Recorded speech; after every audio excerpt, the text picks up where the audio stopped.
अपने करम की करादाए। आपका जो पहला जो पेचेक था या सैलरी थी वो कितने की थी?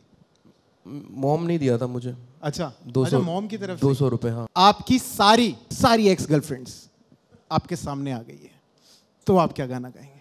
मौला मेरे ले मेरी जान। मेरी लाइफ का वो हीरो है, वो जो ऑटो चलाते थे, उन्होंने वो मुझे पता नहीं कहीं अनजाने अनजाने में इंस्पायर करके चले गए। दोस्तों 80s की बात है, 80 के दशक की। कानपुर में एक साल 1.5 साल का लड़का था। उसकी माँ बताती हैं, और ये बात उन्होंने मुझे खुद बताई है। वो कहती हैं कि जब दूरदर्शन पर 8:40 वाली न्यूज़ बुलेटिन शुरू होती, साथ में उसका म्यूजिक जोर से गूंजता, तो ये लड़का घुटनों के बल चलता हुआ टीवी वाले कमरे में पहुंच जाता और न्यूज़ का म्यूजिक सुनकर झूमने लगता। कौन जानता था कि न्यूज़ के म्यूजिक पर झूमने वाला ये लड़का एक दिन म्यूजिक की सबसे बड़ी न्यूज़ बन जाएगा। मैं अंकित तिवारी की बात कर रहा हूं साथियों। अंकित के नाम पर तालियां थोड़ी सी और गर्मजोशी से बजनी चाहिए, ऐसा मेरा मानना है। कानपुर की गलियों से माया नगरी की ऊंचाइयों तक अंकित तिवारी का सफर हैरान कर देने वाला है। आज एक बात कहना मैं जरूरी समझता हूं, जो मेरे मन में बहुत बार आई, लेकिन मैंने कभी अंकित से कही नहीं। आज मौका है, दस्तूर है, कह देता हूं। अगर मेरी जिंदगी में अंकित नहीं होते तो शायद तेरी गलियां नहीं होता, और तेरी गलियां नहीं होता तो आज मैं जहां हूं वहां कभी नहीं होता। मैंने अंकित को हमेशा प्यार दिया है। ये बहुत इज्जत के काबिल हैं, बहुत सम्मानित, बहुत बड़े कलाकार हैं, लेकिन बड़े भाई से तो खैर सम्मान क्या मिलेगा, हमेशा प्यार ही मिला है।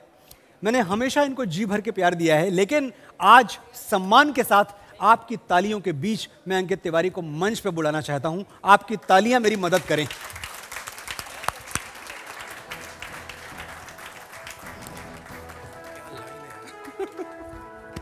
एक बात मैं बताऊं आपको अंकित के बारे में, यहां कैमरे के सामने कहते हैं, जो इन्होंने कभी किसी को नहीं बताई, इनका गिल्टी प्लेजर है एक। अरे नहीं, इसकी जरूरत नहीं है वैसे।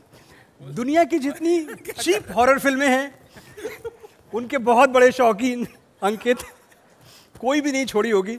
मैं कह रहा हूँ सर, 1 से 2 बार अगर एक्सपीरियंस गलत हो जाए तो आप ये नहीं बोल सकते कि मेरी चॉइस गलत है हॉरर फिल्म की।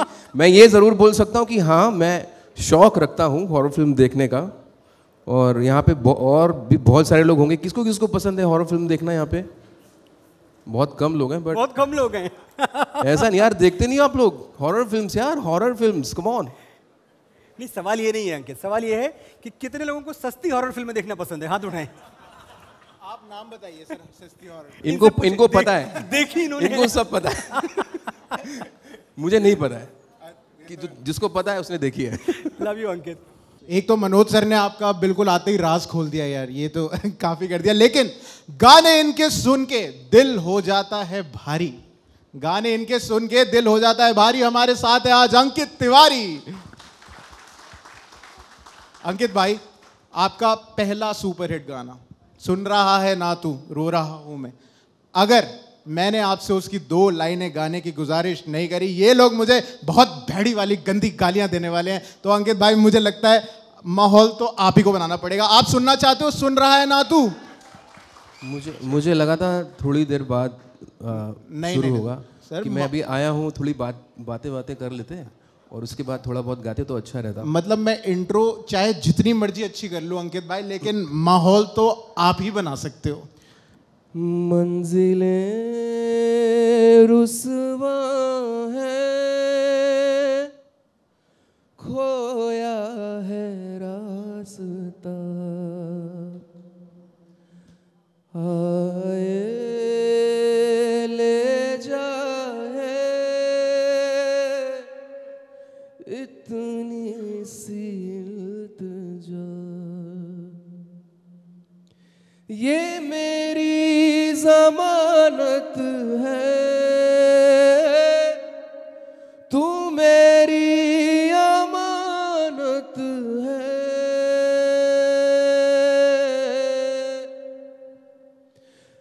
अपने करम की करादाए,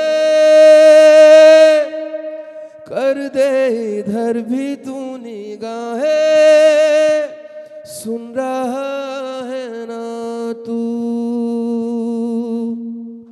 रो रहा हूँ मैं, सुन रहा है ना तू, क्यों रो रहा हूँ मैं। Thank you so much. वाह, मुझे तो लगता है 2-3 लोग पीछे रो भी दिए इससे। मतलब कितने आशिक रोए होंगे अंकित भाई इसके लिए। हाँ, मुझे भी ऐसा लगता है ना? बहुत लोग। हाँ लेकिन अंकित भाई आपकी सक्सेस के पीछे किसका हाथ है? क्योंकि लोग बोलते हैं कि उसके पीछे शायद ब्रेकअप ही है, क्योंकि आपके गाने तेरी गलियां मुझको तड़पावे, सुन रहा है तू रो रहा हूं ना मैं, और तू है कि नहीं। मतलब ये रॉक स्टार फिल्म कहीं आप ही के ऊपर तो नहीं बनी है रणबीर कपूर वाली? बिल्कुल भी नहीं, ऐसा नहीं है। मैं इस पे ज़रूर बताना चाहूँगा, ये गलत फहमी है और आज अच्छा मौका है, अच्छा वक्त है कि वो गलत फहमी मैं दूर करूँ। बहुत लोगों की गलत फहमी थी कि जो मेरी ये फिल्म थी आशिकी 2, जिसका ये गाना मैंने अभी गाया है, सबसे पहली बात, वो मेरी पहली फिल्म नहीं है, वो मेरी तीसरी फिल्म है। अच्छा। हाँ, बाकी 2 फिल्में की थी इससे पहले। और जब ये गाना मैंने किया था तो ऐसा कुछ सीन नहीं था कि ब्रेकअप हुआ है। अच्छा। कि दिल टूट गया है, ब्रेकअप हुआ है, ऐसा कुछ सीन नहीं था। Thank you so much. Actually उस वक्त ही वक्त था, मतलब समय ही था, बहुत सारा समय था मेरे पास, कोई काम नहीं था और उम्मीद थी, बहुत सारी उम्मीदें थी। और वक्त एक तो मतलब मेरे अनुसार नहीं चल रहा था, ऐसा कह सकते हैं, क्योंकि बहुत सारी दिक्कतें हो रही थी। छोटी छोटी सी बातें हैं, पता नहीं यहाँ पे कौन रिलेट कर पाए, कि मैंने नया फ़ोन ख़रीदा था, वो नया फ़ोन ऑटो में छूट गया था, ठीक है।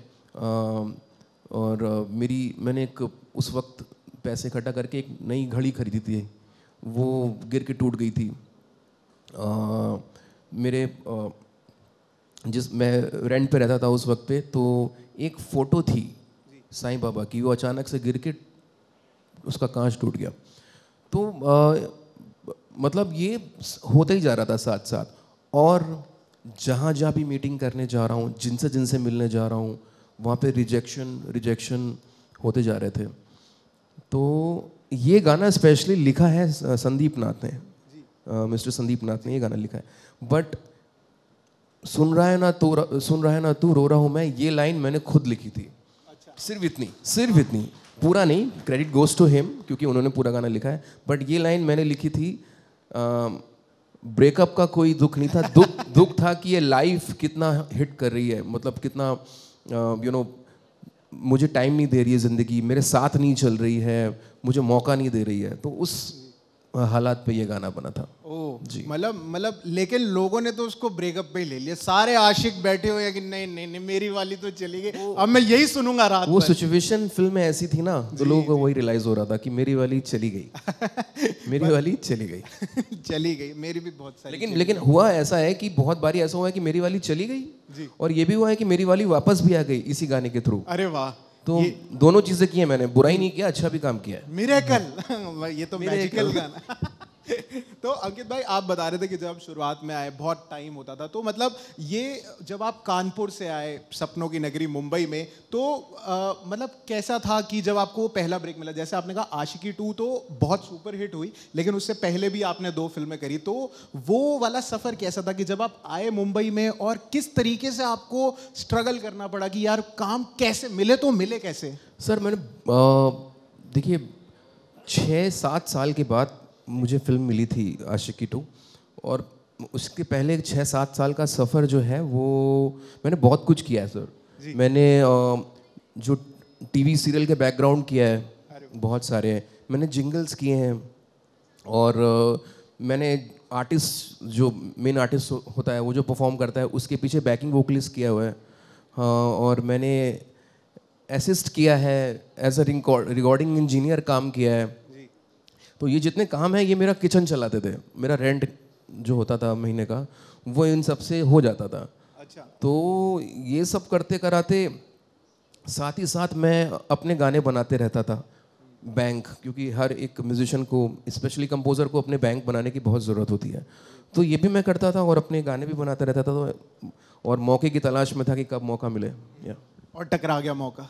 और मौका टकरा गया, और टकरा ही जाता है। आई थिंक मुझे ऐसा लगता है कि आपका फोकस अगर आप डाइवर्ट नहीं कर रहे हो, अगर आप चलते जा रहे हो, ज़िद्दी हो अगर अपने काम के लिए। मैंने क्या किया, मैंने छोटी सी चीज़ देखी कि मेरा वो सपना है और उस सपने के पीछे मैं दौड़ूंगा और उस सपने को छूने की कोशिश करूंगा कभी ना कभी। तो मुझे लगता है कि अगर हम सब यही कोशिश करें कि अपने सपने के पीछे दौड़ें, उसको छूने की कोशिश करें, तो कभी ना कभी आप टच कर लेंगे उसको। शिद्दत से चाहो तो पूरी कायनात, शिद्दत से चाहने की तो कायनात उसे मिला देती है। तो अंकित भाई, आपने मतलब मनोज जी ने कहा कि आप जब 1-1.5 साल की उम्र में ही आप दूरदर्शन की उस एड में नाचने लग जाते थे जाके, और शायद आपने 5-6 साल की उम्र से शायद गाना शुरू कर दिया था। तो कभी मम्मी पापा ने बुला के ये नहीं बोला बेटे पहले पढ़ाई पे ध्यान दे और उसके बाद ये म्यूजिक करेंगे? देखिए, पेरेंट्स ने एक्चुअली उल्टा था। अच्छा। मेरा सपोर्ट करते थे मेरे पेरेंट्स हमेशा से, क्योंकि मेरी मम्मी जो है वो डिवोशनल सिंगर है, वो ऑलरेडी जगराते करती आई हैं। तो मेरे परिवार का जो माहौल है वो म्यूज़िक से रिलेटेड रहा है हमेशा। मेरे घर पे तरह तरह के इंस्ट्रूमेंट्स रखे रहते थे, आज भी रखे रहते हैं। और जब मम्मी को ही शौक़ है, मेरे पहले गुरु अगर मैं बोलूँ, मेरे पहले हीरो, मेरे पहले गुरु मेरे दादाजी हैं। अच्छा जी। और मुझे याद है हल्की हल्की, अच्छा, मेरे दादाजी की एक बड़ी ख़ास आदत है कि मेरे जो दादाजी थे वो ढोलक प्लेयर थे। हाँ, और वो हमेशा खुद की ढोलक, मतलब वो खुद ही बनाते थे, कभी भी मार्केट से नहीं लेते थे, कभी खरीदते नहीं थे। अच्छा। हाँ, वो अपनी ढोलक खुद बनाते थे। एज यू नो, हम लोग यू नो मेकिंग होती है कि ढोलक के लिए खाल लाई जाती है, उसको सुखाया जाता है, फिर उसको मढ़ा जाता है, फिर उसको टाइट किया जाता है। तो वो एक प्रोसेस है, वो मेरे बाबा खुद करते थे। और फिर मंदिर में मेरे जो दादाजी थे वो ढोलक प्ले करते थे, वो मुझे अपने साथ ले जाते थे। तो एक तरह से ट्रेनिंग मेरी वहीं से शुरू हो गई थी। वो बजाते थे, मैं छोटा सा, मैं देखता था। तो वहाँ से एक जर्नी नहीं शुरू हुई है। उसके बाद पेरेंट्स ने हमें हमेशा सपोर्ट किया, हमेशा सपोर्ट किया। हमेशा कहते थे कि पढ़ाई बहुत ज़रूरी है, पढ़ो। मेरी कुछ ज़िद होती थी, वो मानते पूरी नहीं करते थे। वो कहते थे बेटा जो भी करना है इधर ही करो, कहीं जाने की ज़रूरत नहीं है। मैं छोटी छोटी ज़िद करता था कि मुझे वहाँ जाना है, मुझे लखनऊ में जाके करना है, मुझे मुंबई जाना है।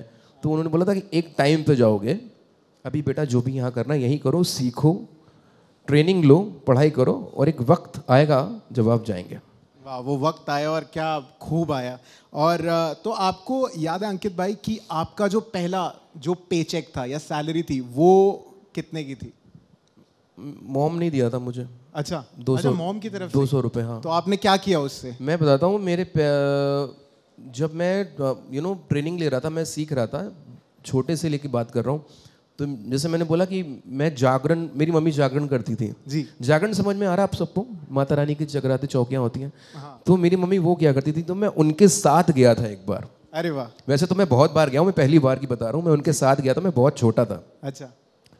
और एक भजन मुझे बोला गाने को। गाया आपने? हाँ। तो आप गा के सुनाओगे? तो मैं छोटा, मुझे एक्चुअली इतना याद नहीं है, सच में भजन मतलब याद नहीं है, वो भजन नहीं याद है जो मैंने गाया था। तो मैं इतना छोटा था, तो एक ऐसा कोई बॉक्स लगा के उस पर खड़ा हुआ था मैं। अच्छा। ताकि मैं एटलीस्ट देख पाऊँ कौन है और लोग मुझे देख पाएँ। उस पर खड़े होके वो मैंने भजन गाया था। उसके 200 रुपये मुझे मेरी मम्मी ने दिया था। वाह, अरे वाह, मतलब पहला, क्या बात है। तो उस 200 से आपने किया क्या था? वो उन्होंने मुझे दिए। हाँ। और फिर ले भी लिए, वापस ले लिए। हाँ। ये तेरी गुल्लक में डालूंगी। ये बेटा मैं रख लेती हूँ तुम्हारे लिए अलग से गुल्लक। हाँ, करेक्ट, अलग से है, उसमें रख देते हैं। अरे वाह वाह वाह। तो अब हमें पता लग गया अंकित भाई, वो तो 200 रुपये थे और अब आपने खूब पैसे कमाए हैं, ये तो हमें पता है। लेकिन अंकित भाई ये सब जानना चाहते हैं कि आप पैसे बचाने में ज़्यादा तेज हैं या फिर पैसे उड़ाने में? यार मुझे अभी भी मेरा एक रूटीन मैं आपको बता देता हूँ जी। अगर मेरी ट्रैवलिंग भी मेरी होती है काम से रिलेटेड, और मेरी ट्रैवलिंग नहीं है तो मेरा घर से स्टूडियो, स्टूडियो से घर से स्टूडियो, यही रहता है।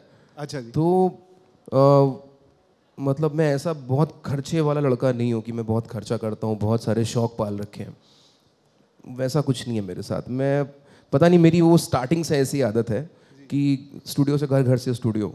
और मैंने मेरी शादी के बाद एक एक रूटीन किया है कि मैं मोस्टली सैटरडे संडे काम नहीं करता हूँ। अच्छा, वो मैं फैमिली के साथ टाइम स्पेंड करता हूँ। लेकिन एक आर्टिस्ट की लाइफ में मोस्टली सैटरडे संडे ट्रैवलिंग होती है, क्योंकि शोज़ उस तारीख में बहुत होते हैं। तो ऐसा एक रूटीन मैंने बनाया है कि यार मैं शनिवार और इतवार अपनी फैमिली, अपने परिवार के साथ घर पे रहूँगा। तो ये किया है, बाकी खर्चे तो मेरी वाइफ ज़्यादा करती है। तो अब हमारा एक नया जो सेगमेंट है उसका नाम है स्विच अंताक्षरी। तो अच्छा। अब इसमें स्विच क्या है अंकित भाई, कि नॉर्मल अंताक्षरी होती है, आपको वर्ड या फिर लेटर से गाना होता है, लेकिन मैं आपको एक सिचुएशन दूंगा, आपको उस सिचुएशन पे गाना गाना है। गाना गाना है, कोई भी गाना? हाँ, जो आपके मन में आए उस सिचुएशन से रिलेटेड। अच्छा। आप वो गा सकते हो, ठीक है? तो आपकी पहली सिचुएशन ये है कि आप पहली बार मुंबई आए हैं, तो आपके मन में क्या गाना है? जीत जाएंगे हम, मुस्कुराएंगे हम, तू अगर संग है, जिंदगी ना ना ना हर तरफ जंग है। सॉरी, मैं लिरिक्स में थोड़ा बुरा हूँ, मुझे याद नहीं आ रहा। बट ये गाना ऐसा है कि आई थिंक उस सिचुएशन के लिए जाता है कि कोई भी आर्टिस्ट आके बॉम्बे में स्ट्रगल कर रहा है, और अगर उस मिट्टी का सपोर्ट है आप में, तो आप कुछ भी वहाँ पा सकते हैं। मैं हमेशा सर एक बात कहता हूँ, मैं कानपुर से हूँ, यूपी से जी। वो उसने मुझे बहुत कुछ दिया है जी, है ना। वहाँ से मैंने सीखा है जी। मेरे गुरुजन जिन्होंने पंडित विनीत कुमार द्विवेदी जी, उन्होंने मुझे सिखाया है, बहुत ट्रेनिंग ली है। कानपुर मेरी धर्म भूमि है जी, और महाराष्ट्र, वहाँ की मिट्टी मेरी कर्म भूमि है। एक और सिचुएशन कि आपकी सारी एक्सेस आपके सामने आ गई है, तो आप क्या गाना गाएंगे? आपकी सारी एक्स गर्लफ्रेंड्स। क्या करे क्या ना करे है, कैसी मुश्किल है, कोई तो बता दे, मेरा मर्जू मेरे भाई। लिरिक्स अगेन, डाडा डाडा डाडा न प्यार करे हम, डाडा डाडा डाडा न रे हम। Thank you. अगर इंडिया वर्ल्ड कप जीत जाती तो आपके मन से क्या गाना निकलता? तू ही था मौला, तू ही आ मौला मेरे, ले मेरी जान, मौला मेरे, ले मेरी जान।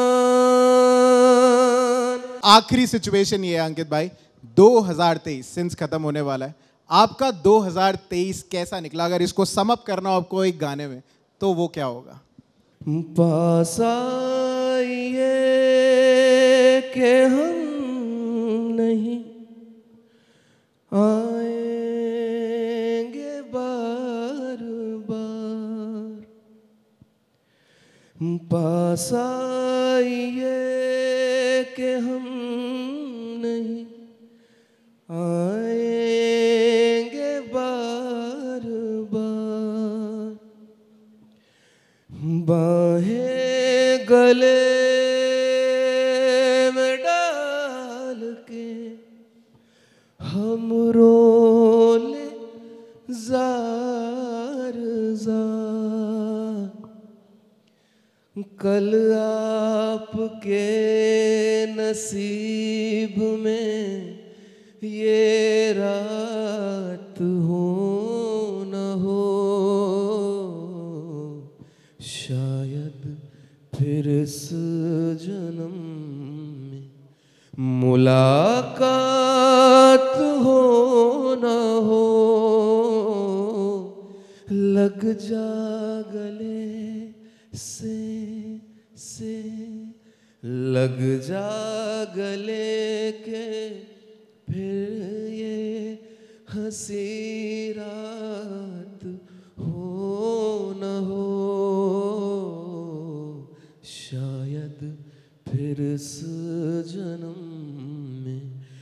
मुलाकात हो न हो,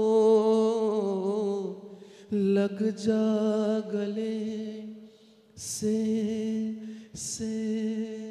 दर्द दिल, दर्द जिगर दिल में जगाया आपने, दर्द दिल, दर्द जिगर दिल में जगाया आपने। बहुत बहुत बहुत बहुत शुक्रिया। मतलब ये तो दिल पे लग गए, मुझे लग रहा है सब गले लगाने ही आ जाएंगे आपको। मैं जाता हूँ सबके पास गले लगने पे। तो बहुत बहुत शुक्रिया अंकित भाई। बस आखिरी में जाते जाते ये बता दीजिए, आपने बताया कि आपके फर्स्ट हीरो जो थे वो दादाजी थे, अब आप अपनी लाइफ के जो सबसे बड़े रियल हीरो जो है वो आप अपने दादाजी को ही कहेंगे या फिर किसी और को? देखिए, मैं आपकी लाइफ में जाने अनजाने में कुछ लोग आते हैं, आप आना तो प्लान नहीं कर सकते ना, मतलब कोई जिंदगी में आ रहा है जा रहा है, प्लान नहीं कर सकते। आते हैं कुछ, शायद आपको हर्ट करके जाते हैं जी, और कुछ आपके लिए ऐसा कुछ करके जाते हैं जो अपनी पूरी जीवन याद रखते हैं। मतलब अगर मैं आज पलट के देखूं पीछे तो वो चेहरे जहन में होते हैं। जिस तरह से बुरी बातें याद रह जाती हैं उसी तरह से अच्छी बातें भी याद रह जाती हैं। इसलिए अक्सर नहीं बोलते कि यार अच्छा ही करो, क्योंकि वो याद रह जाता है। मैं आपको एक छोटी सी चीज़ बताता हूँ कि जब मैं मुंबई आया था तो एक अंधेरी एक इलाका है, अंधेरी वेस्ट, वहाँ पे एक जगह है, वहाँ पे मैं रेंट पे गया था। उसका कुछ 6 या 7 हज़ार रुपये का रेंट था। अच्छा। और वो जो घर था वो 1 रूम किचन जो घर होते हैं वो घर था। और वो घर आप मानेंगे नहीं, मैं उस घर पे किराए पे था और वो घर था एक ऑटो वाले का। अच्छा। हाँ, तो सबसे पहले जो मैं इंस्पायर हुआ था वहीं से हुआ था कि यार ये होता है कि आप मेहनत करते हो और आप कुछ भी अचीव कर सकते हो। तो मुझे लगा था कि जब इन्होंने इतनी मेहनत की, ऑटो चलाया, जब इन्होंने ये घर यहाँ पे इन्होंने खरीद लिया है तो मैं जीत गया हूँ। मतलब मुझे पता चल गया कि मैं तो कर लूँगा। फिर तो मेहनत ही तो करनी है यार, टाइम देना है, मेहनत करनी है, कर लूँगा। तो आई थिंक मेरी लाइफ का वो हीरो हैं, वो जो ऑटो चलाते थे। वो मुझे पता नहीं कहीं अनजाने अनजाने में इंस्पायर करके चले गए। तो ऐसे बहुत सारे आपकी लाइफ में बहुत लोग आते हैं और आपको इंस्पायर करके जाते हैं। बस एक ये मुझे वो शख्स हमेशा याद रहते हैं। पता नहीं मैं उनको पहचान पाऊंगा कि नहीं पहचान पाऊंगा आज, बट वो मेरे जहन में हमेशा हैं क्योंकि उन्होंने मुझे बहुत ज़्यादा इंस्पायर किया था। बहुत बहुत, मतलब ये तो मैं इंस्पायर हो गया ये कहानी सुन के। बहुत बहुत शुक्रिया अंकित भाई आपका आने के लिए रियल हीरोज में, अपने रियल हीरो को बताने के लिए जो शायद किसी ने सोचा भी नहीं होगा। Thank you, thank you so much. जोरदार ताली हो जाए अंकित तिवारी के लिए।